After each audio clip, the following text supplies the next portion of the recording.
বিসমিল্লাহির রহমানির রহিম। আসসালামু আলাইকুম, স্বাগতম ঘরণী গৃহে। কাঁচা আমের টক ঝাল মিষ্টি রেসিপি নিয়ে হাজির হলাম। এটা সামনে যেহেতু কোরবানি, আমাদের খুব উপকারে আসবে, খেতে খুব ভালো লাগবে, গরমও পড়েছে। আর এই আমগুলো আমি একদম গাছ থেকে পেরে নিয়ে এসেছি, ছোটো ছোটো টুকরা করে কেটেছি। খোসা এবং ভিতরে আটিটা শুদ্ধ, আটিগুলো খুব শক্ত হয়নি। একটা হাঁড়িতে আমি পানি গরম বসিয়েছি। এই পানিটা যখন বলক আসছে, সামান্য হলুদ আর লবণ দিয়ে আমি এগুলোকে এভাবে হালকা করে ভাপে দিয়ে নিয়েছি। উপরে ক্রিস্টাল হওয়ার সাথে সাথে নামিয়ে এটাকে পানিটা ঝরিয়ে আমি একটা প্লেটে করে ফ্যানের নিচে শুকাতে দিয়েছি। আপনারা ইচ্ছা করলে এখানে একটা পেপারের উপরে বা পরিষ্কার চাদরে দিতে পারেন। এই ফাঁকে আমি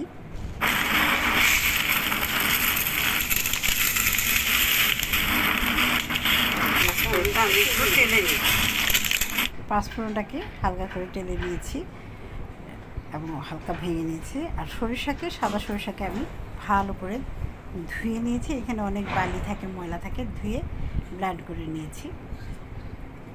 আর শুকনো মরিচকে ভালো করে ভেজানো করে মুছে এটাকে ব্লেন্ড করে ভেঙে নিয়েছি। হ্যাঁ, একটা হাঁড়িতে আমি সরিষার তেল দিয়ে দিলাম, দুটো তেজপাতা দিলাম। সরিষাটা যেহেতু আমি একটু পানি দিয়ে ব্লেন্ড করেছি, সেই জন্য সরিষাটাও কিন্তু দিয়ে আমি এখানে ভেজে নিয়েছি যেন পানিটা শুকিয়ে যায়, পানিটা টেনে চলে যায়। এবং আদা রসুন এখানে পরিমাণ মতো দিয়ে, রসুনের পরিমাণটা একটু বেশি দিয়েছি, সামান্য আদাও দিয়েছি, দিয়ে আমি এটাকে একটু ভেজে নিয়েছি যতক্ষণ পানিটা একটু টেনে চলে যাবে। হ্যাঁ, এগুলো যেহেতু পানি দিয়ে ভাঙা হয়েছে বা ব্লেন্ড করা হয়েছে, হয়ে গেলে আমি এখানে মরিচের যে ফাঁকি করে রেখেছি এটা দিয়ে দিব, পাঁচফোড়ন দিয়ে দিব,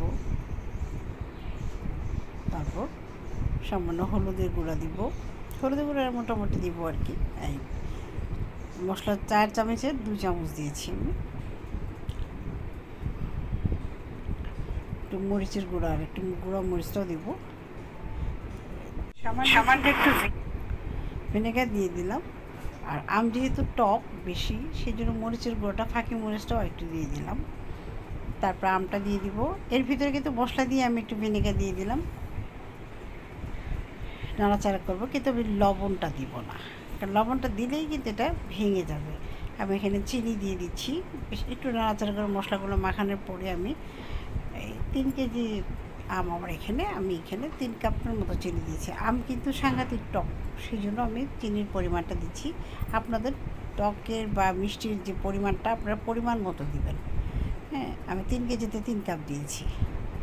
আম যেহেতু টক, আমি এখানে যেহেতু শুকিয়ে যাচ্ছে, আমি আবার একটুখানি ভিনেগার দিয়ে দিলাম। হ্যাঁ, আমটাকে নাড়াচাড়া দিয়ে এইভাবে নাড়াচাড়া দিয়ে আস্তে আস্তে করে করবো, কারণ লবণ দিলে কিন্তু ভেঙে যেত, লবণটা দিলেই ভেঙে যায়। সেই জন্য আচাটাকে আরেকটু সেদ্ধ হওয়ার জন্য রাখবো, নরম হওয়া পর্যন্ত এখানে রাখবো। ভিতরে মশলা ঢুকবে, চিনি ঢুকবে। এই আমটাকে কিন্তু আমি 2 দিন 3 বার এই আচারটা প্রায় হয়ে আসছে। আপনি স্বাদ মতো লবণ চিনি দিবেন, আমি 3 কাপ দিয়েছি। আপনার যদি আর একটু মিষ্টি পছন্দ হয় মিষ্টি দিবেন। আর এখন যেহেতু আচারটা হয়ে আসছে, এই ফাঁকে আমি লবণ দিয়ে আবার 5 মিনিট এটাকে একটু জাল করব। 5 মিনিট জাল করার পর এটা হয়ে গেছে। আর এখানে আমি প্রায় 2.5 কাপ পরিমাণে ভিনেগার দিয়েছি। ভিনেগারটা আমি একটু বেশি দিই। দেখেন আমটা কি সুন্দর সফট হয়ে গেছে।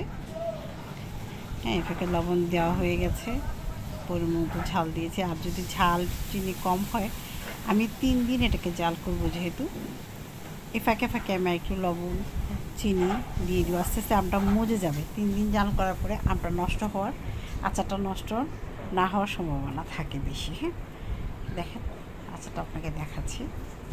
এই হয়ে গেল।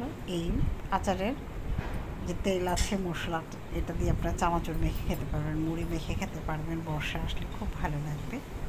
আশা করি আপনাদের আমার রেসিপিটা ভালো লেগেছে। যদি ভালো লেগে থাকে তাহলে ফ্রেন্ডসদের সাথে, আত্মীয় স্বজন ফ্রেন্ডসদের সাথে শেয়ার করবেন, লাইক কমেন্ট সাবস্ক্রাইব করবেন, অবশ্যই আমাকে সাপোর্ট করবেন। আমি খুব সহজভাবে রেসিপি তৈরি করে আপনাদের সাথে শেয়ার করি। আশা করি আমার সাথে আপনারা থাকবেন, সবাই ভালো থাকবেন। আমার জন্য দোয়া করবেন। আপনাদের সবার জন্য অনেক অনেক দোয়া রইল। এই আচারটা দেখতেও খুব সুন্দর। এই আচারের সবচেয়ে বড় প্লাস পয়েন্ট হচ্ছে যে এখানে আপনি কাঁচা আমের স্বাদটা পাবেন। কাঁচা আমের যে একটা স্বাদ, সেই স্বাদটা আপনি এখানে পাবেন।